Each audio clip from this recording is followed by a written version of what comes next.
एक शाम राजा अकबर अपने प्रिय बीरबल के साथ अपने शाही बगीचे की सैर के लिए निकले। वह बगीचा बहुत ही शानदार था। चारों ओर हरियाली ही हरियाली थी और फूलों की भीनी भीनी खुशबू वातावरण को और भी खूबसूरत बना रही थी। ऐसे में राजा को जाने क्या सूझा कि उन्होंने बीरबल से कहा, बीरबल, हमारा मन है कि इस हरे भरे बगीचे में हम हरे घोड़े में बैठकर घूमें। इसलिए मैं तुम्हें आदेश देता हूं कि तुम 7 दिनों के अंदर हमारे लिए एक हरे घोड़े का इंतजाम करो। वहीं अगर तुम इस आदेश को पूरा करने में असफल रहते हो तो तुम कभी भी मुझे अपनी शक्ल न दिखाना। इस बात से राजा व बीरबल दोनों वाकिफ थे कि आज तक दुनिया में हरे रंग का घोड़ा नहीं हुआ है। फिर भी राजा चाहते थे कि बीरबल किसी बात में अपनी हार स्वीकार करे।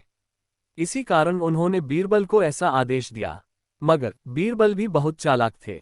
वो भली भांति जानते थे कि राजा उनसे क्या चाहते हैं। इसलिए वो भी घोड़ा ढूंढने का बहाना बनाकर 7 दिनों तक इधर उधर घूमते रहे। 8वें दिन बीरबल दरबार में राजा के सामने पहुंचे और बोले, महाराज, आपकी आज्ञा के अनुसार मैंने आपके लिए हरे घोड़े का इंतजाम कर लिया है। मगर उसके मालिक की 2 शर्तें हैं। राजा ने उत्सुकता से दोनों शर्तों के बारे में पूछा। तब बीरबल ने जवाब दिया, पहली शर्त यह है कि उस हरे घोड़े को लाने के लिए आपको स्वयं जाना होगा। राजा इस शर्त के लिए तैयार हो गए। फिर उन्होंने दूसरी शर्त के बारे में पूछा।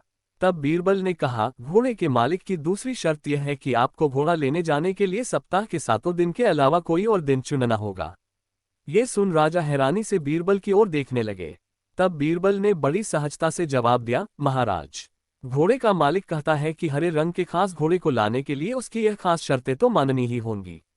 राजा अकबर बीरबल की यह चतुराई भरी बात सुनकर खुश हो गए और मान गए कि बीरबल से उसकी हार मनवाना वाकई में बहुत मुश्किल काम है। कहानी से सीखे कहानी हमें ये सिखाती है कि सही सूझबूझ और समझदारी के साथ नामुमकिन लगने वाले काम को भी आसानी से किया जा सकता है।